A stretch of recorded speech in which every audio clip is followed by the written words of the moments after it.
This is Sneaker Gears. My name is Levi, and welcome to another performance comparison and review. And one of my saddest of the year. Today we're going to go over a brand that I'm actually really passionate about, and I have a profound amount of respect and admiration for, and that's BrandBlack.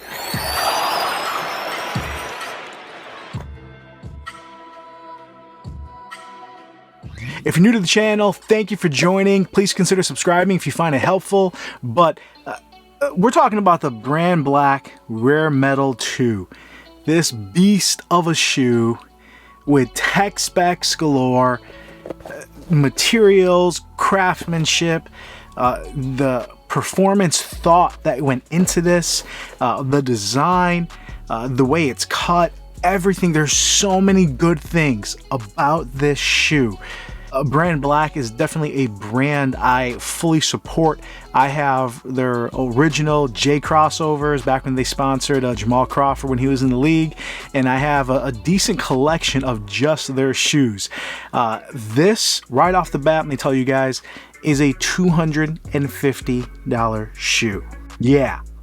For that money, you're getting like boutique level craftsmanship, attention to detail, and it's something that I can't tell you it's worth it, but I can tell you in the day and age where you can spend, you know, $400, $500, $700 on some just leather sneakers, this is a truly high performance shoe that takes on some of those factors. So why does this pain me? You guys can probably figure it out. As always, we're going to start with the fit. I have some comparisons back here so you guys have an idea, but let's just jump right in. So if you haven't worn BrandBlack before, generally they run a little narrow. They just do. I've had to do a size 13 on pretty much all of their shoes. They don't really make a 12.5 in many shoes, or if they do, it's just one of those sizes they don't make a lot of. So if you're stuck, and again, if you're one of my brethren that's wearing a 13.5, God bless you guys. It's super hard to find, and really not many companies are doing a 14.5.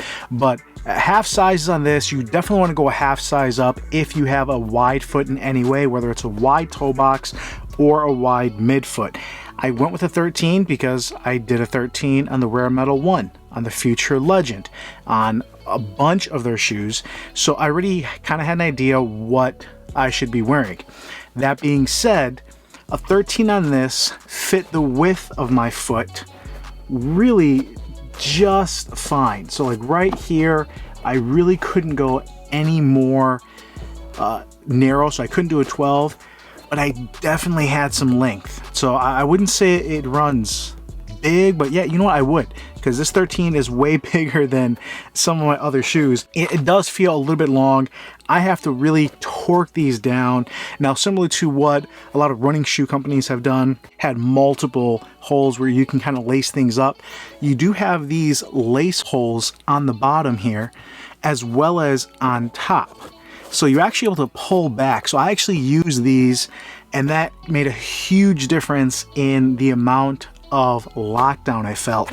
Nice sturdy heel area here where you have not only a structure on the bottom, but it does come up just a little bit, and it is feel like a low top here, but then comes up, so it really draws you back into the heel. So again, once I fix that lacing, and you guys may have to play around with it, no issues with heel lockdown. And even though I did feel they're a little bit long because I had that lockdown, I'm in the footbed, the fit was actually pretty good. Now, one really cool thing about this construction wise, I don't know if you guys can see it, you can almost tell right here where you see these line segmentations.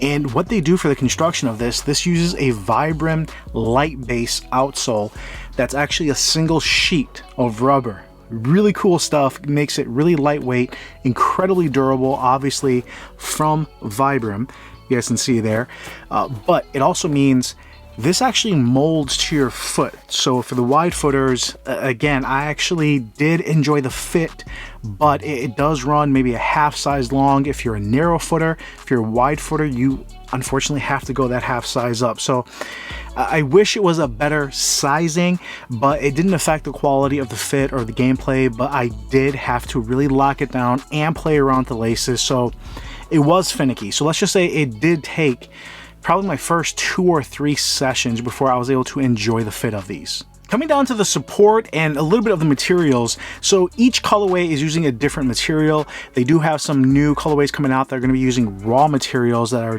just dope. BrandBlack has always been good about just putting real leather and suedes and just having excellent materials. This, they are using what honestly feels like a foil, but there's no break-in. It's flexible. I don't have any weird flex points. There's no heat points on this. So it is something I really enjoyed. If you look here on the side, it actually has like this ballistic kind of mesh. It's really durable. Adds a lot of lateral containment here.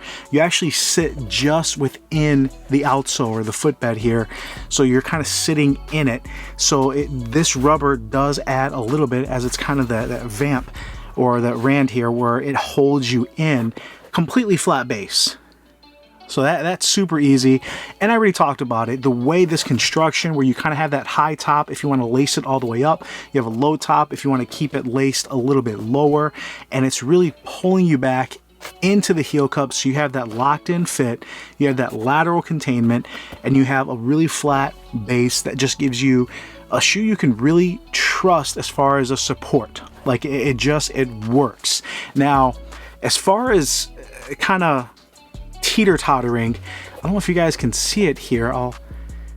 You can almost see that little space right here. It actually flares out just a little bit. So even though it doesn't have a outrigger, it does give you a nice wide base. So all in all, support is great on this. So we have really nice materials. We have a fit that molds and does work with you. We have support that's amazing. Let's jump to the cushion. Super critical Jetlon foam.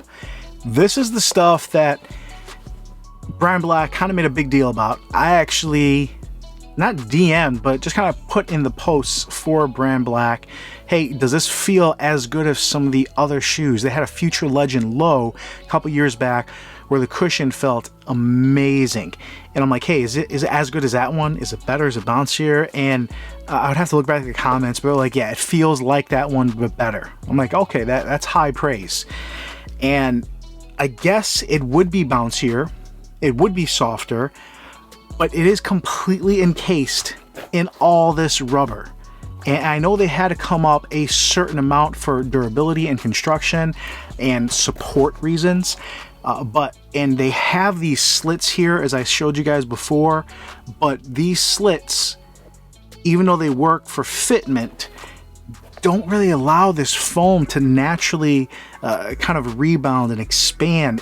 So you end up getting this foam that feels, honestly, for a $250 shoe, okay. I don't want to say bad, and let me give you guys some comparisons. I usually do comparisons at the end, and this is depending where you're watching around the world. This is Anta's Flash cushioning that they use on the GH1. These two felt really similar, except this was a $120 shoe, half the price. Just did a review on these bad boys. This is actually using no rubber at all. The midsole is the tooling, is the outsole.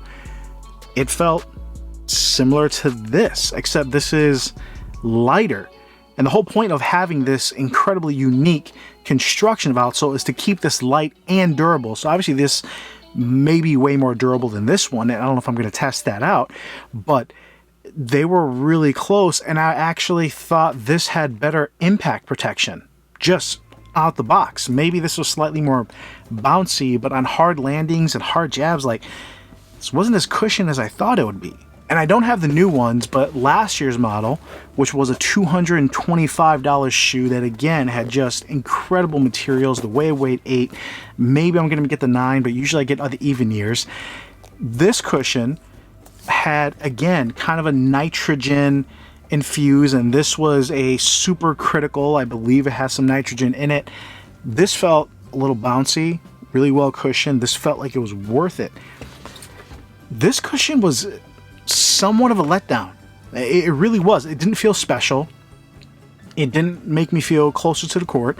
Now, for everything you're getting, for the amount of rubber, for the amount of materials, for the size of this shoe, and especially when we're going to compare it to something like the Curry 8, in hand, Curry 8 feels a little bit lighter. And this was supposed to be a really lightweight shoe because of kind of the advances they went with. And again, in hand, the construction on foot, it feels amazing. But actual performance on court, what are we paying for? This is $250. It is not lighter on foot and feeling or in hand than this. And even though this is way more simple, this is just take everything away, very Apple-like, just a very simplistic design. This, I respect the engineering. I respect everything they did to it, and I am glad I own this shoe. But the cushion is the second biggest letdown. All right, take a good look. These are thick, these are deep, and with Vibram, I'm assuming this is durable. I have played outdoor in these, and they actually felt pretty good. But as you're going to see in the video here, every court I played on, these are just ice skates. I can't enjoy them. I can't play in these. I can't recommend these, and it hurts me to say. And the way the dust collects on this, it's actually hard to get out because you have almost like you're wiping your hand on a cleat. Like it's not easy to get the dust out of these gaps, and they're big enough where you feel like it shouldn't get too much stuck. But honestly, I don't think it's the pattern. I think it's the actual rubber compound used. I can tell you, I've played on 5 different courts. I have gave these guys as many chances as I could, and the only reason I'm not looking to sell them, especially when a shoe is this bad, kind of like the Harden 5, is because they legitimately are beautiful. They are easy to slip on. I keep wanting to give them a chance on different courts, but the traction on this, I can just dance like I'm in my socks on the hardwood. Like, it is awful. I wish I could give this traction some kind of credit, because technology wise, where you have a sheet of rubber that's thin and lightweight, and the way they constructed this is all incredible. But at the end of the day, Under Armour already showed, and a lot of running companies have shown, you don't actually need rubber. And when you have one of the best tractions that we've had all year, this is just outdated. This is like an amazing old school 90s shoes, which what BrandBlack does a lot with a lot of the layering, the design. But it's 2021. I don't want to pay this amount for a shoe when it becomes more about style.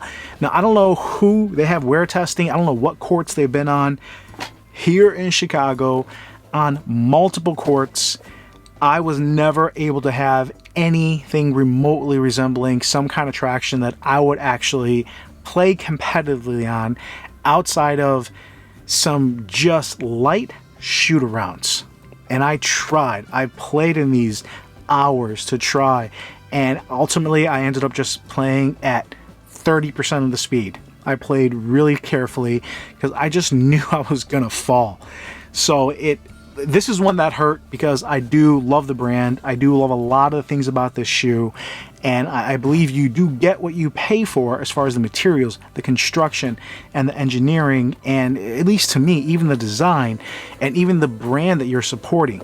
But ultimately, if you're gonna buy this to hoop on court, I'm gonna have to say, pass on this for $250 and get yourself literally anything else. And honestly, the closest comparison to this is really going to be your Curry 8s, where you have something lightweight. You have something that is you know, thick enough cushion wise, but it still absorbs impact. You have incredible traction, and actually feels like what this was trying to do, Under Armour actually successfully did. Guys, girls, hopefully that video helped you out. I do apologize if it's not what you were looking for. Honestly, this shoe is going to be on my worst shoes of the year, and I'll try to get a list of that. We are already kind of halfway through the year, and there's 5, 6, 7 videos I do want to come out with, but if you want to see something, put it in the comments below. I'll definitely do my best to get these out to you and really help out all my athletes all around the world. Guys, I really appreciate you. This is Levi with Sneaker Gears, and I'll come at you later.